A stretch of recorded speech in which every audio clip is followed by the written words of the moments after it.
Witajcie kochani. Dzisiaj zabieramy Was na jeden z najłatwiejszych dostępnych trzytysięczników w Dolomitach, czyli Piz Boe. Brzmi niewinnie, bo kolejka wywozi nas na prawie 3000 metrów, a sama trasa ma tylko około 6 km i nieco ponad 430 metrów przewyższenia. Ale spokojnie, to nie będzie deptak do morskiego oka.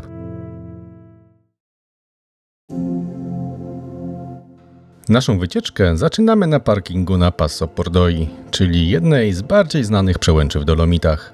Parking jest płatny, ale o tym więcej na końcu odcinka. Na starcie korzystamy z kolejki SAS Pordoi w ramach karnetu Panorama Pass, o którym mówiłem w pierwszym odcinku z Dolomitów. Jeśli chcecie zaoszczędzić na przejazdach kolejkami, to odsyłam do tego odcinka.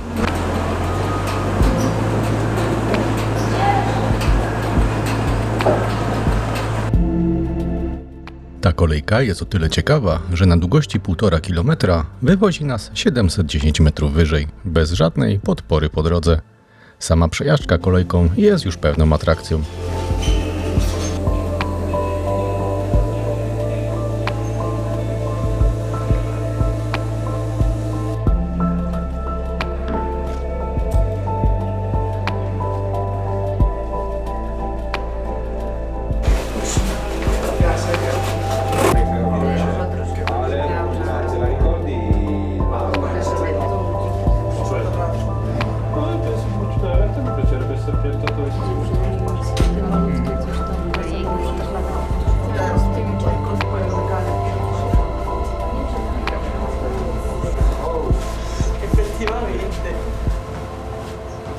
Mi sono fatto in mente di sì, iniziamo 2 settimane prima.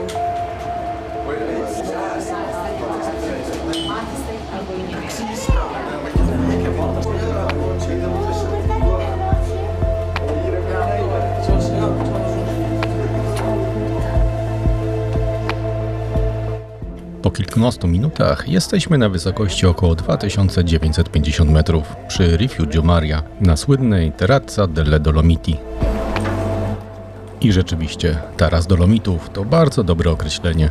Wychodzisz z kolejki i od razu masz wrażenie, że ktoś przeniósł cię na dach tych gór. Dookoła jest ogromna przestrzeń, surowe, jasne skały i panoramy, przy których naprawdę trudno zdecydować, w którą stronę patrzeć. Jest tu też, tuż obok, ciekawy punkt widokowy, na który pójdziemy na końcu wycieczki. Przy górnej stacji kolejki znajduje się Rifugio Maria. To bardzo popularne miejsce, bo wiele osób wyjeżdża tutaj tylko po to, żeby zobaczyć panoramę, zrobić kilka zdjęć, wypić kawę i wrócić kolejką na dół. I szczerze mówiąc, mając Panorama Pass, nawet taka wersja ma sens, bo widoki są naprawdę konkretne. Ruszamy w stronę Forcella Pordoi. Początkowo idziemy przez surowy, niemal księżycowy krajobraz.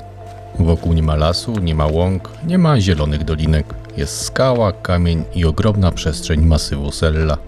To jeden z tych terenów, gdzie człowiek ma wrażenie, że idzie po jakiejś górskiej pustyni. Wszystko jest jasne, surowe, trochę nierealne. Całkiem inne niż zielone tarasy masywu Catinaccio czy okolice Passo Giao, które pokazywaliśmy w poprzednich filmach.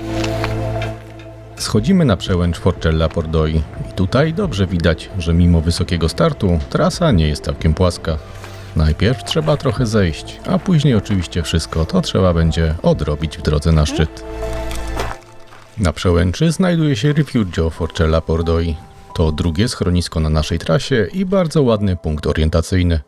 Leży w takim skalnym siodle między SAS Pordoi a dalszą częścią masywu Sella.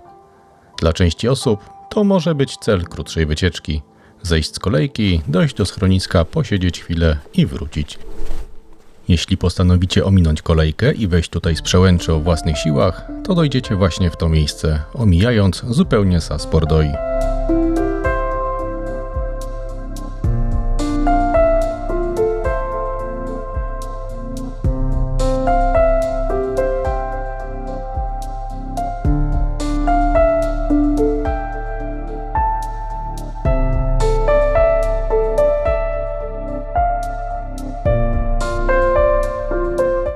Od tego momentu trasa zaczyna robić się bardziej górska. Nie ma tu wielkiej feraty ani bardzo trudnych technicznych odcinków, ale są skały, kamienie, ścieżka prowadząca wysoko nad dolinami i miejscami teren, który wymaga koncentracji, zwłaszcza kiedy na szlaku zalega śnieg.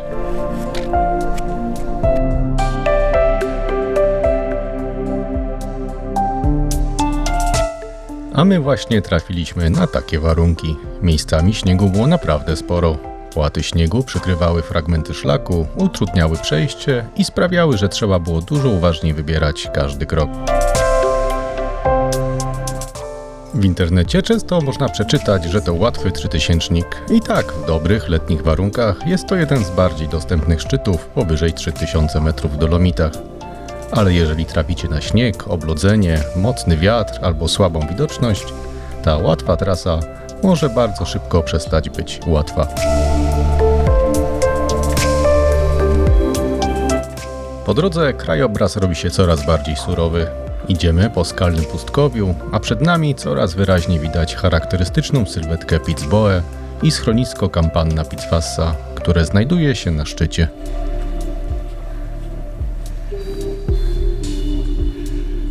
No, to jeszcze tylko jedno podejście nam zostało. Ostatnia prosta. Jesteśmy.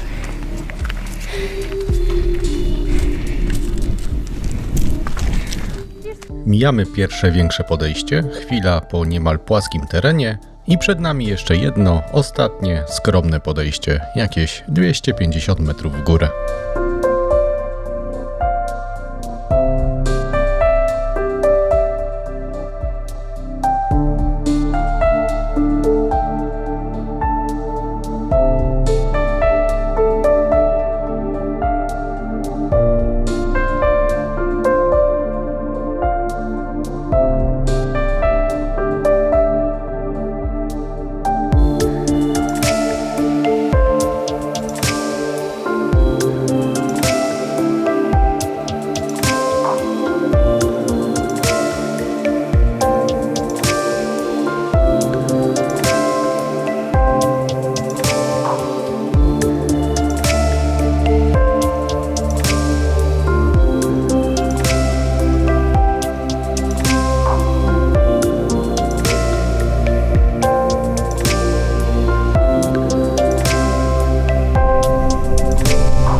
Jeśli podoba Ci się ten film i uważasz, że są tu przydatne informacje, możesz postawić nam wirtualną kawę za pośrednictwem strony Suppi. Kawa i Wasze wsparcie dają nam kopa do robienia kolejnych materiałów.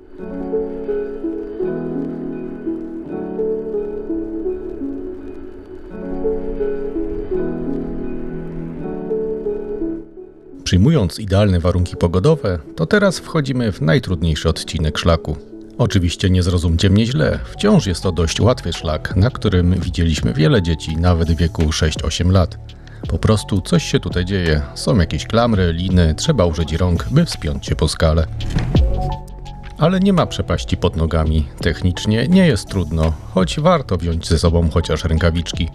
Oczywiście nie jest to spacer nad morskie oko, ale kto był na Giewoncie, spokojnie poradzi sobie z tym szlakiem.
Po 1,5 godziny spokojnego marszu i prawie 350 metrach w pionie, w końcu dochodzimy na Pitzboe.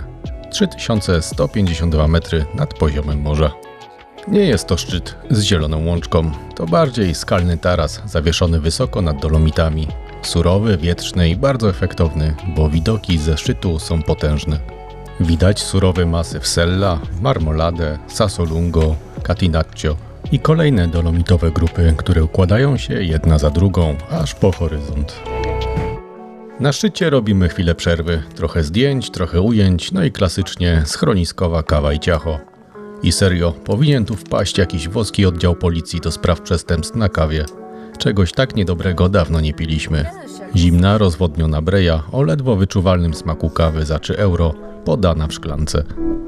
Strudel też nas nie powalił na kolana, ani smakiem, ani ilością za 10 euro. Smakowo obroniło się jedynie ciasto z A na jabłkami. ile wygląda? No, nie wiem, tak 3 euro max. 10. Zosia ma dużo fajniejsze ciasto jabłkowe i kosztowało mniej. 9.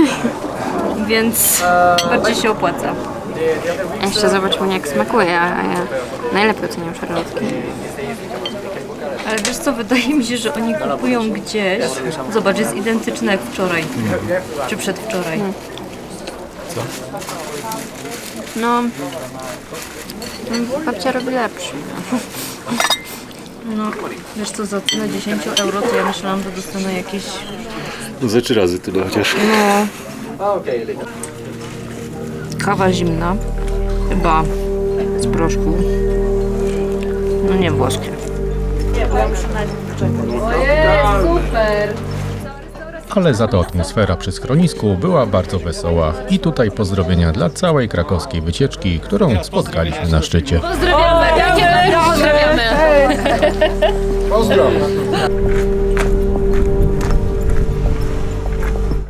Normalnie z Pitzboe można planować dłuższą pętlę. Można zejść dalej w stronę Rifugio Boe, które było wtedy jeszcze zamknięte. Można też kombinować z innymi wariantami przez masyw Sella i zrobić z tego całkiem konkretną, całodniową trasę. My jednak tego dnia decydujemy się wrócić tą samą drogą. Powód jest prosty, warunki nie były idealne. Na szlaku zalegało dużo śniegu, a dalsze warianty wyglądały mniej pewnie niż byśmy chcieli. Nie mieliśmy nawet głupich raczków, a na mapie widać dość strome zejście, jakiś trudniejszy fragment, no i północną ekspozycję, która dawała sporą szansę na zalegający śnieg.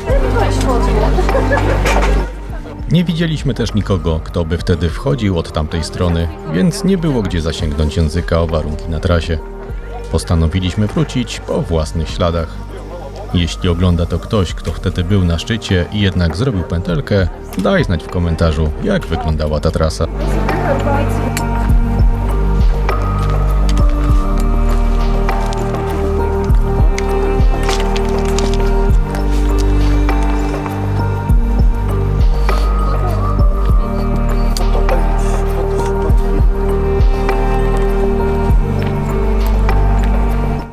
Zanim dotrzemy z powrotem do Rifugio Maria i górnej stacji kolejki, odchodzimy jeszcze w bok na punkt widokowy na masyw Marmolady i szczyt Pitzboe.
Po zjechaniu kolejką i wyjściu z budynku udajemy się w prawo.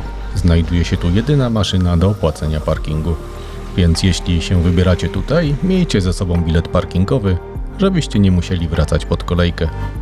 Koszt to 2,5 euro za godzinę, jednak nie więcej niż 12 euro w godzinach od 7 do 21. Jeśli podoba Wam się to, co robimy, możecie długotrwale wesprzeć nasz rozwój kanału przez portal Patronite, tak jak to robią dziesiątki naszych wspaniałych patronów, którym ogromnie dziękujemy. Według naszego śladu trasa miała około 6 km i w sumie 440 metrów przewyższenia. Przejście od schroniska na szczyt i z powrotem zajęło nam około 4 godziny. Czy warto? Moim zdaniem tak, ale z dopiskiem warto przy dobrych warunkach. To świetna propozycja dla osób, które chcą wejść na 3000 w Dolomitach bez robienia ogromnej, wielogodzinnej wyrypy od samego dołu. Kolejka bardzo pomaga, widoki są kapitalne, a satysfakcja z wyjścia na ponad 3000 metrów jest naprawdę duża. Dzięki za oglądanie i do zobaczenia na szlaku.